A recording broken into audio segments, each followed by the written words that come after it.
নমস্কার বন্ধুরা, শুভ সকাল। পুষ্পর বাঙাল হেসেলে আপনাদের সবাইকে স্বাগত। আজ আমি বানিয়ে দেখাবো রুই মাছের শুক্তো ঝোল।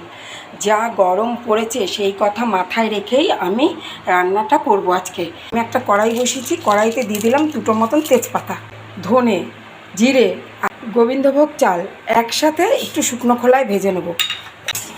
মশলাটা দেখুন খুব সুন্দরভাবে ভাজা হয়ে গেছে। এই সময় নামিয়ে দেবো, মান মতন তেল দিয়ে দেবো।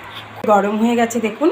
সেই সময় লবণ, হলুদ আর একটু লঙ্কার গুঁড়ো, একটু কাঁচা সর্ষের তেল দিয়ে আমি মাছগুলোকে কিছুক্ষণ আগে মাখিয়ে রেখেছিলাম। সেই মাছগুলো এবার লাল লাল করে ভেজে নেব। একটু কড়া করে ভাজতে হবে।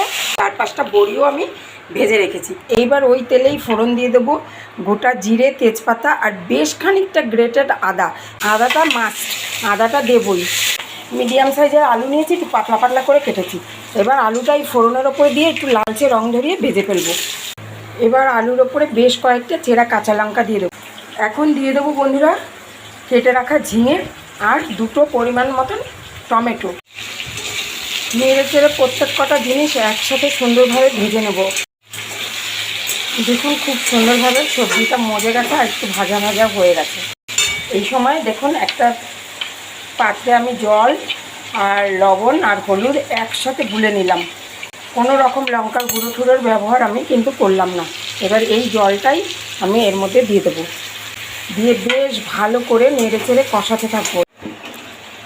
দেখুন বন্ধুরা কি সুন্দর কালার এসছে শুধুমাত্র চেরা কাঁচা লঙ্কাতেই। যখন এইভাবে মজে গেছে দেখুন, সেই সময় আমি দিয়ে দেব ভেজে রাখা মাছ আর বড়ি ওপর থেকে একসাথে। এইভাবে দিলে না ঝোলের পরিমাণটা বুঝতে খুব সুবিধা হয়।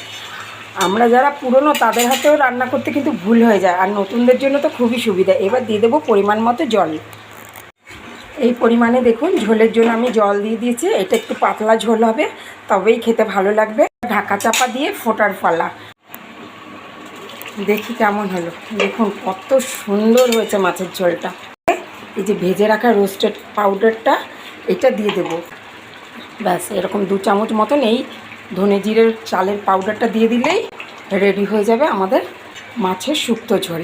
এই মশলাটা দেওয়ার পরে আর বেশিক্ষণ ফোটাবার কোনো দরকার নেই, রেডি হয়ে গেছে। আমি পরিবেশন করে আপনাদের দেখাচ্ছি। দেখুন পরিবেশনের জন্য একদম রেডি হয়ে গেছে আমাদের রুই মাছের শুক্তো ঝোল। এইভাবে বানিয়ে গরম গরম ভাতের সাথে সব পরিবারে উপভোগ করুন গন্ধরাজ লেবু সহযোগে। ভালো থাকবেন, সুস্থ থাকবেন, দেখতে থাকবেন পুষ্পর বাঙাল হেসেল। ফিরে আসছি পরের ভিডিওতে।